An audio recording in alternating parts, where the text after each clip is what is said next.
नरेंद्र मोदी की सरकार में कानून व्यवस्था की धज्जियां उड़ाई जा रही हैं। जातिवाद और कपड़ों से मुसलमानों को पहचान लिया जाता है और फिर उनके बाद उनके साथ जातिवादी, अपसूचक, विवादित और तरह तरह के गालियों से उन्हें नवाजने के साथ साथ उनको अब नकाब में हॉस्पिटल के अंदर भी नहीं जाने दिया जा रहा है।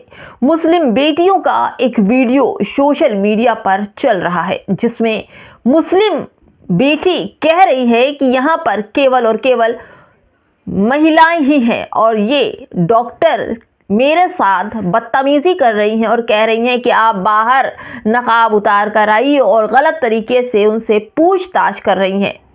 पूरी खबर बताऊंगी कि आखिर नकाब से लोगों को दिक्कत क्या हो रही है, क्यों इस नकाब को लेकर के तमाम तरह के सवाल उठाए जा रहे। क्या ज़रूरी है लड़कियों का पारदर्शी होना जैसा कि अन्य समुदाय की लड़कियां हैं?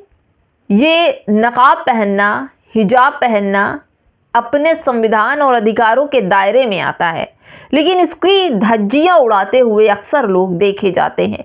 पूरी खबर बताऊंगी कि मामला कहां का है और कौन है ये लोग। नमस्कार, आप देख रहे हैं बाम सेफ न्यूज़ और मैं हूं आपके साथ शैला। अक्सर कपड़ों से पहचाने जाने वाले मुस्लिम, जिनकी बात कही थी नरेंद्र मोदी ने कि उनकी कपड़ों से पहचान होती, यानी कि सर पर टोपी हो, दाढ़ी हो, कपड़े जैसे हो वो मुसलमानों के लिबास में हो तो दूर से मुसलमानों को पहचान लिया जाता है कि हाँ ये मुसलमान है।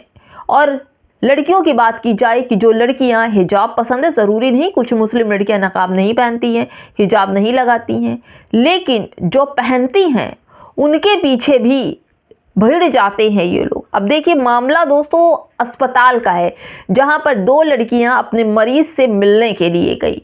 वो पूरा वार्ड मुस्लिम है, लड़कियों ने नकाब पहन रखा है और वो जिस डॉक्टर से पूछताछ कर रही हैं वो डॉक्टर नॉन मुस्लिम लग रही है, क्योंकि उनकी लैंग्वेज में जिस तरह से जहर चुभा हुआ वो बात कर रही हैं वैसे लग रहा है कि वो भी किसी और समुदाय से बिलोंग करती हैं। और जो लड़कियां उनका वीडियो बना रही हैं वो मुस्लिम हैं और इन लड़कियों का कहना है कि हम लोग अपने जो मरीज़ है उसको किसी और हॉस्पिटल में ले जाने के लिए इनसे पूछताछ कर रहे हैं, कुछ पूछ रहे हैं तो ये गलत तरीके से जवाब दे रही हैं कि अपना मुंह बंद रख, बाहर निकल, नकाब उतार, किसने इजाज़त दे दी अंदर आने की नकाब पहन के।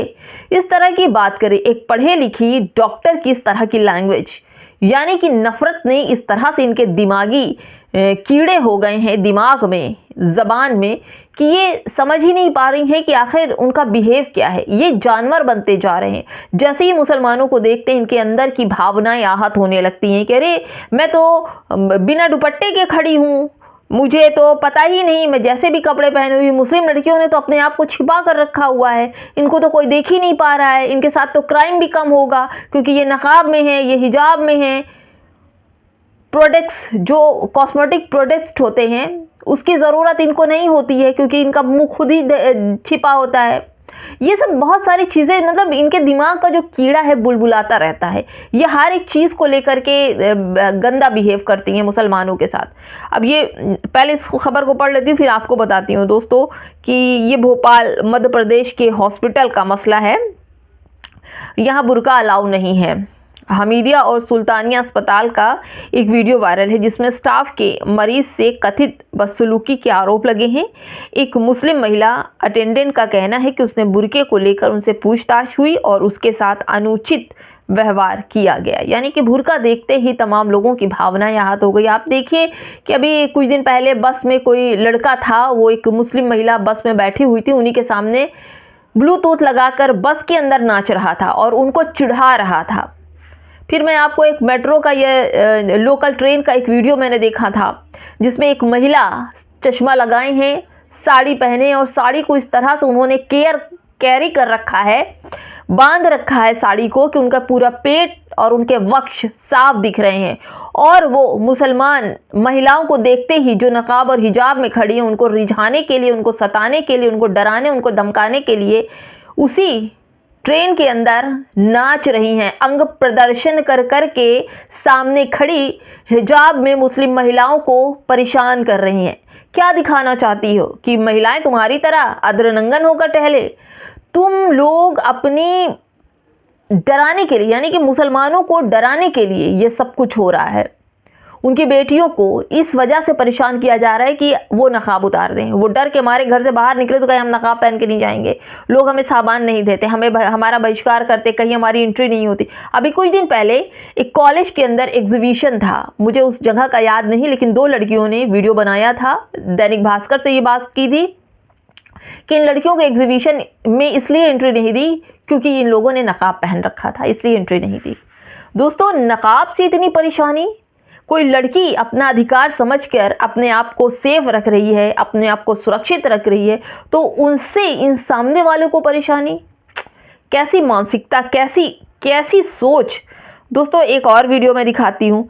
ये वीडियो है मुसलमान के बारे में क्या कहना चाहोगे, सभी हत्या कर देंगे, सभी रेप, कभी ब्लास्ट कर देंगे। बुजुर्ग जवाब देता है, इनको यहाँ से भगाओ भाई, इन कठुओं को पाकिस्तान भेजो। रोहित धर्मेंद्र प्रताप सिंह नामी व्यक्ति को आगरा का बताया जा रहा है। यह कथित रूप से मुसलमानों के खिलाफ नफरत भरा वीडियो बनाता है। ये मुस्लिम स्पेस की खबर है कि एक वीडियो चल रहा है जिसमें एक बुजुर्ग पीछे बैठे हैं और एक लड़का गाड़ी चला रहा है। इसका नाम है रोहित धर्मेंद्र प्रताप सिंह, और ये अक्सर मुसलमानों के खिलाफ वीडियो बनाता है, मुसलमानों को गाली देता है, मुसलमानों को बुरा बुरा बोलता है, जिहादी बोलता है, इस तरह का वीडियो बनाता है।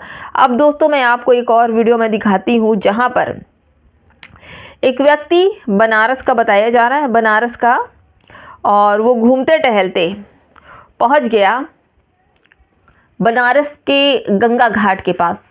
बस उसका ये गलती थी कि अगर उसने दाढ़ी टोपी नहीं लगाई होती तो तमाम लोगों में पहचान नहीं होती, लेकिन वो अलग उसकी पहचान थी, दाढ़ी टोपी। एक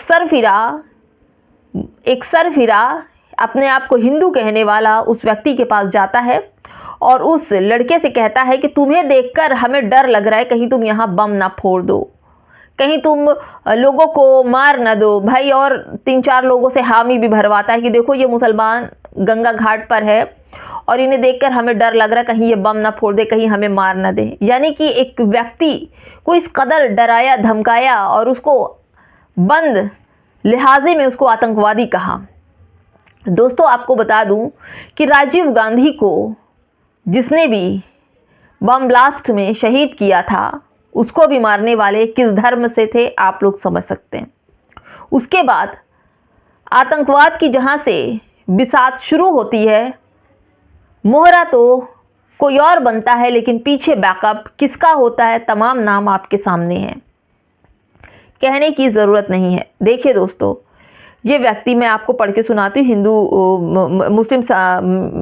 हिंदू लड़का मुस्लिम एक व्यक्ति से पूछता है कि हिंदू स्थल पर नमाज पढ़ोगे क्या, बताओ समाज को आपसे डर लगता है, कहीं बम फोड़ दोगे तो हम मर जाएंगे, तुम जाओ नमाज पढ़ो, ये हिंदू स्थल है। इस्लामोफोबिया से पीड़ित व्यक्ति ने टहल रहे एक मुस्लिम व्यक्ति को परेशान कर गंभीर आरोप लगाए और उसे परेशान किया। वीडियो काशी का बताया जा रहा है। यानी कि मुसलमानों की नमाज, हिजाब, उनके पहनावे से इतनी परेशानी है कि अगर मुसलमान नमाज पढ़ ले तो समझिए कि उस ज़मीन पर भूचाल आ जाता है। और ये भूचाल की जो गंगनाहट है, जो घबराहट है, जो कपकपाहट है, इस इस्लामोफोबिया से पीड़ित व्यक्तियों के दिमाग और दिल में घुस जाती है और ये डर जाते हैं और उसे बेइज्जत करने लगते हैं कि तुम नमाज पढ़ोगे तो ऐसा हो जाएगा, तुम यहाँ से चले जाओ, कहीं तुम बम ना फोड़ दो, इस तरह की भी बातें हो रही है। दोस्तों, वहीं दूसरी तरफ मैं आपको बताऊं, दूसरी तरफ एक हिंदू संगठन, एक हिंदू नेता बड़े ही आराम से कह रहा है कि अगर हमारी बातें नहीं सुनी गई तो इस जगह की आबो हवा खराब हो जाएगी। यानी कि क्या बताना चाह रहे हैं, सिंधौली मस्जिद में अभी अनशन चल रहा था, उसको बनाने नहीं दिया जा रहा है। हिंदू संगठनों ने पूरी तरह से उसका बाइकआउट किया है, सरकार से कहा है कि इसका पानी और बिजली भी बंद कर दी गई है। उन्हीं में से एक हिंदू नेता है, बड़े ही अजीब नेता है। उन्होंने साफ साफ ये कह दिया कि जो यहाँ पर अगर जो कुछ होगा, ये इनका नाम तो नहीं पता, लेकिन मैं आपको बता दूं कि मुस्लिम स्पेस की ये खबर है कि आप नमाज पढ़कर देख लीजिए पूरे शहर की क्या आबो हवा होगी, आप कल्पना भी नहीं कर सकते। देख रहा है अब्दुल शिमला में सजौली मस्जिद का ये वाक़या कि वहाँ हिंदू जो संगठन के लोग बैठे हैं पूरी तरह से मुस्तैद हैं, मस्जिद में नमाज़ पढ़ने नहीं देंगे और कह रहे कि अगर मस्जिद में नमाज़ पढ़ा तो पूरी आबो हवा क्या होगी आप सोच भी नहीं सकते। पूरी तरह से ये सरकार को भी डरा रहे हैं और लोगों को भी डरा रहे हैं और नमाज़ पढ़ने नहीं देंगे। नमाज, अजान, कपड़े, दाढ़ी, टोपी, सबसे पहचाने जाने वाले मुसलमान आज जिस हशिये पर हैं उन्हें सुरक्षा के दायरे अपने खोजने होंगे, या फिर जिस तरह से राहुल गांधी सजौली में उनकी सरकार है, उनका सब कुछ है, तो क्या राहुल गांधी के ही राज्य में राम मंदिर भी बना? अब सजौली की मस्जिद में भी जिस तरह से हिंदू संगठन वहाँ बैठे और सरकार ने मस्जिद की पानी और बिजली बंद कर दी, तो अब आप एक बार अब्दुल्लों को, हाँ पंचर बनाने वाले अब्दुल्लों को ये सोचना होगा कि सरकार किसकी है और कौन उनके साथ आंखें मूंदे बदमाशी कर रहा है। मोहब्बत की दुकान लगाने वाले राहुल गांधी भी मुसलमानों के मुद्दे पर कुछ न बोल रहे हैं। सिर्फ वोट चाहिए, सीट चाहिए, लेकिन मुसलमानों के लिए कुछ भी नहीं उनके पास। फिलहाल दोस्तों इस वीडियो में इतना ही। नमस्कार।